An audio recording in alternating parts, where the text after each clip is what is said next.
Salve, família vascaína! Sejam bem-vindos a mais um vídeo no canal. Eu sou o Thiago, você está no canal Vasco em Família. Se não forem inscritos aqui, já dá aquela moral, se inscreve no nosso canal. Deixa o like pra gente estar chegando a mais vascaínos. E não esquece de ativar o sininho de notificação para não perder os próximos vídeos. E tá sempre por aqui deixando a sua opinião, o seu comentário, pra gente fazer aquela resenha de vascaíno para vascaíno, falar dos nomes aí de treinadores, né, nomes que estão sendo oferecidos ao Vasco, vamos trocar uma ideia sobre isso, qual opção você escolheria, trazer aqui um depoimento do goleiro Wehrli, né, lá do Goiás, que hoje é diretor, falando sobre tudo que eles viveram ali dentro de São Januário ontem, também uma imagem de um pai com um filho de 7 anos também, e na minha visão tudo isso uma responsabilidade a gente pode colocar muito grande na gestão do futebol, na permanência do Maurício Barbieri, e com certeza tudo isso prejudica muito o Vasco para o futuro aí do Campeonato Brasileiro. Já veio a punição, né? 30 jogos aí, o Vasco não vai ter a sua torcida em São Januário, né? Jogos sem público, e também não vai ter torcida como visitante, e com certeza isso atrapalha demais família vascaína, né? Eu venho falando aqui, até no grupo de membros do Vasco em Família, para o Vasco sair dessa situação de não ser rebaixado e jogar a Série B do ano que vem, o Vasco vai ter que operar um milagre. O Vasco vai ter que fazer história. História como fez no Fortaleza, como Fortaleza fez no ano passado, melhor dizendo, né? Ali com o Vojvoda. O Fortaleza, se eu não me engano, até fiz esse levantamento, mas eu perdi. Acho que o Fortaleza tinha 12 pontos apenas ao final do primeiro turno, né? A gente pode colocar que Fortaleza tinha Libertadores, tinha a Copa do Brasil, e o Vasco só tem o Campeonato Brasileiro para jogar. Então, a situação do Fortaleza dá pra gente entender, a do Vasco não dá. O Vasco hoje tem 6 pontos em 11 jogos disputados. Só que o Fortaleza, como eu disse aqui, no segundo turno, e aí tá, o Vasco vai ter que operar um milagre, fazer história. Fortaleza conseguiu, se eu não me engano, de 12 a 13 vitórias no segundo turno, fazendo a melhor campanha, se eu não me engano, daquele turno no Campeonato Brasileiro. E hoje, vendo o momento da equipe, mesmo com a chegada de um novo treinador, os reforços, será que vão chegar depois desse momento que o Vasco se encontra, né, na 19ª colocação com apenas 6 pontos? Realmente, hoje eu coloco para você, é um cenário de terra arrasada. O Vasco hoje é terra arrasada. Totalmente arrasada. E eu sou um cara que, às vezes, aqui a galera que me acompanha confunde muito as coisas. Se você pegar aqui capas minhas, vídeos meus, live minhas, eu nunca pintei um Vasco bilionário, agora vai. Eu não fui aquele torcedor que chorei, que me emocionei, agora a gente vai viver grandes dias, não. A única coisa que eu pontuei aqui era a seguinte. Eu acho que esse time do Vasco dá pra competir sim no Campeonato Brasileiro. Eu não viajei dizendo assim, caraca, ó, vamos brigar por Libertadores, né, título de forma nenhuma. Mas, na minha cabeça, na minha visão, esse time do Vasco, com os reforços que chegaram, não tinha time pra ser o 19º do Campeonato Brasileiro. Cara, eu assisto o Goiás jogar, o Goiás é horrível, o Cuiabá é horrível, o Santos é horrível, o São Paulo é horrível, o Cruzeiro é horrível, Bahia é terrível, é muito time ruim pro Vasco performar dessa forma que performa hoje, fazendo a pior campanha da sua história no Campeonato Brasileiro. E aí sim, eu posso ter cometido um erro nessa a minha análise. Agora, que eu pintei um Vasco milionário, irmão, nas minhas costas você não vai jogar isso. E a internet é maravilhosa por isso, porque é só você listar aí, ver meus vídeos lá atrás. E eu nunca pintei isso para o vascaíno, porque eu sou um cara, irmão, que, porra, tem um mínimo de consciência. Um mínimo de consciência. Eu não vou mentir pra você, porque eu vou estar mentindo pra mim. E eu não acredito nisso. Eu não acredito que o modelo da SAF possa competir com modelos associativos bem administrados. Só que tinha uma questão que aí eu posso desabafar com vocês aqui, e aí vocês me criticarem da forma que tem que criticar. Eu defendi sim o modelo da SAF, mas sempre pontuei aqui, irmão, não deixem esse cara vender o Vasco. Não deixe, vá lá, vota pra ser estabelecido no Vasco a SAF, tudo vai pra estar no estatuto, sei lá como é que funciona essa porra, mas não deixa o Jorge Salgado vender o Vasco. Não deixa. Esse cara destruiu de todas as formas o Vasco e escolheu uma empresa que, irmão, a gente não se complicar aqui, a gente tá na mão deles. Cara, e aí pra piorar toda a situação do Vasco nesse Campeonato Brasileiro, Acontece isso aí, vou botar na tela para vocês, né? Presidente do STJD determina jogos sem público em São Januário por 30 dias e Vasco não terá torcida como visitante.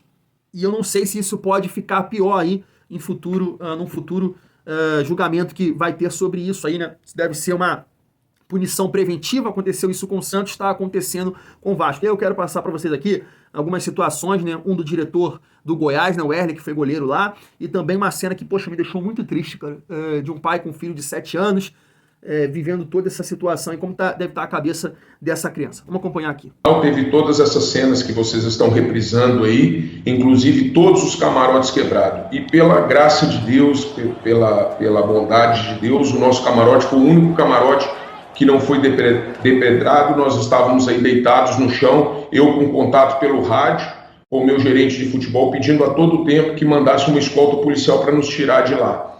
E os camarotes ao lado tiveram os vidros quebrados, famílias com a camisa do Vasco chorando, crianças chorando, mulheres chorando, e nós ficamos nesse cenário. O trinco da porta estava quebrado, nós tiramos e colocamos apenas com abertura por dentro. E eu disse pelo rádio com o meu gerente, que estava lá embaixo no gramado, falei, olha, nós só vamos sair daqui quando a polícia bater na nossa porta e nos tirar daqui. E graças a Deus chegaram 6 integrantes do BEP, e depois conversando com o sargento ele disse que não poderiam trabalhar armados, né? Então eles foram mesmo com a coragem e cercaram o nosso camarote, nos deram total apoio. O pessoal do BEP foi super profissional, nos deram todo o apoio, ficaram conosco ali, e quando as cenas que vocês estão vendo aí, elas diminuíram, cessaram, foi que nós deixamos o camarote e fomos escoltados por esses profissionais do BEP até o nosso vestiário.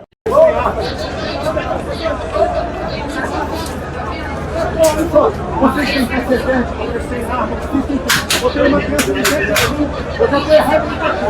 Porra, vocês estão vendo, está passando cavalo para lá, está tendo tiro para cá, spray de pimenta, eu estou errado de estar aqui, eu não deveria estar aqui. O que eu estou falando aqui, vocês devem estar falando assim, porra, ainda sai de casa, eu estou errado, eu não nunca mais vou começar. Eu não vou sair daqui.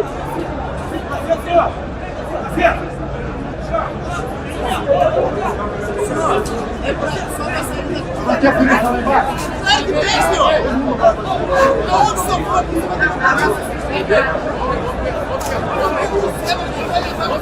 Tá aí, né, família vascaína? Cara, seria muito injusto se eu só colocasse na conta de quem toma a decisão, quem tá com a caneta na mão no Vasco. Isso aí não pode acontecer de forma nenhuma, mas acontece. Acontece aqui no nosso cenário de Vasco, acontece no Santos, acontece no Corinthians, acontece lá com o Internacional, acontece fora do país, acontece em todo lugar, irmão. Né? A gente pode falar aqui de outras questões, de punição e tudo mais para esse tipo de coisa acabar no futebol. Beleza, isso é um outro assunto. Agora, faltou com certeza bom senso. Faltou muito bom senso na condução dessa situação. Né? A torcida, ela cobra uma posição, cobra atitude em tudo isso que está sendo construído. Tudo isso. Né? Então a demissão do Maurício Barbieri, com certeza esse cenário que aconteceu ontem não aconteceria. Mas de forma nenhuma, a revolta, cobrança a jogadores, ali da arquibancada, agora todo esse tumulto que aconteceu, com certeza não aconteceria. Então, é a situação ideal você demitir um treinador para isso não acontecer? Claro que não, mas faltou bom senso. Se ele fosse demitido lá no jogo contra o Flamengo, no jogo contra o Internacional, a torcida entenderia o momento. Né? E aí não aconteceria isso. E claro, pensando no lado esportivo, um treinador que não estava conseguindo agregar nada, mas nada. O time do Vasco é terrível treinado por esse cara. E aí é o que a gente está falando, é uma gestão totalmente de várzea incompetente, essa da 777 à frente do Vasco.